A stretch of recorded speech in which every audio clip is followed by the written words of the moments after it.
बच्चों, let's read the question. The question says assertion in apomixis plants of new genetic sequences are produced. Reason, in apomixis individuals of same genetic sequences meet. A, both assertion and reason are true and reason is the correct explanation of assertion. B, both assertion and reason are true but reason is not the correct explanation of assertion.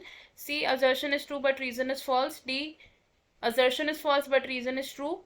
E, both assertion and reason are false. Question में हमें एक assertion और एक reason statement दी है. Assertion statement में कहा गया है कि एपोमिक्सिस में न्यू जेनेटिक सीक्वेंसेस के प्लांट्स प्रोड्यूस होते हैं एंड इसका रीजन क्या दिया गया है कि एपोमिक्सिस में सेम जेनेटिक सीक्वेंसेस वाले जो प्लांट्स होते हैं वो मिलते हैं. सो इन दिस क्वेश्चन हमारा की कॉन्सेप्ट है एपोमिक्सिस.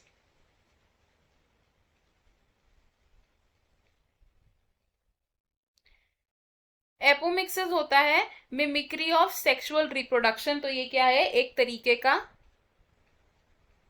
एसेक्सुअल रिप्रोडक्शन है जो मिमिक करता है सेक्सुअल रिप्रोडक्शन को. That mimics sexual reproduction. अब एपोमिक्सिस की प्रोसेस में क्या होता है, बिना फर्टिलाइजेशन के सीड्स प्रोड्यूस होते हैं. Seeds are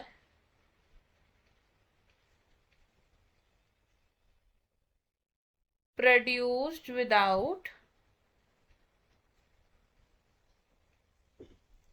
फर्टिलाइजेशन, यानी कि बिना फर्टिलाइजेशन के ही सीड्स प्रोड्यूस हो रहे हैं. और सीड्स नॉर्मली क्या होते हैं, the product of sexual reproduction. अब एपोमिक्सिस से जो हमारे सीड्स बन रहे हैं, दीज आर द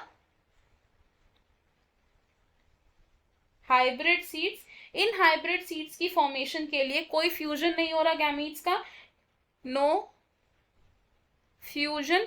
और फ्यूजन नहीं है तो रिकॉम्बिनेशन नहीं होगी. एंड इससे हम क्या बोल सकते हैं कि कैरेक्टर्स का सेग्रीगेशन नहीं होगा जब हाइब्रिड सीड्स बनेंगे. नो सेग्रीगेशन ऑफ कैरेक्टर्स, यानी कि जो प्रोजेनी है is same to parental generation. तो हम क्या बोल रहे हैं यहां से कि जो होमोजेनाइटी है वो मेंटेन रह रही है. होमोजेनाइटी इज मेंटेन्ड. तो एपोमिक्सिस से जो सीड्स प्रोड्यूस हो रहे हैं उसमें कोई नया जेनेटिक सीक्वेंस नहीं है. नो न्यू जेनेटिक कॉम्पोजिशन या फिर जेनेटिक सीक्वेंस. तो हमारे पास अब जो असर्शन और रीजन स्टेटमेंट थी, कैसी स्टेटमेंट्स है. असर्शन स्टेटमेंट हमारी रॉन्ग है बिकॉज नए जेनेटिक सीक्वेंसेस नहीं प्रोड्यूस हो रहे हैं. एंड हमारी जो रीजन स्टेटमेंट है ये भी रॉन्ग है बिकॉज एपोमिक्सिस में इसमें सिर्फ एक ही इंडिविजुअल इन्वॉल्व होता है.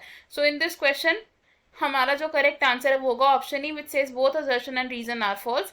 ऑप्शन ए हमारा रॉन्ग होगा बिकॉज असर्शन और रीजन दोनों स्टेटमेंट फॉल्स है. ऑप्शन बी भी रॉन्ग होगा बिकॉज ये दोनों स्टेटमेंट्स फॉल्स है. ऑप्शन सी रॉन्ग होगा बिकॉज असर्शन फॉल्स है. एंड ऑप्शन डी रॉन्ग होगा बिकॉज रीजन स्टेटमेंट भी फॉल्स है.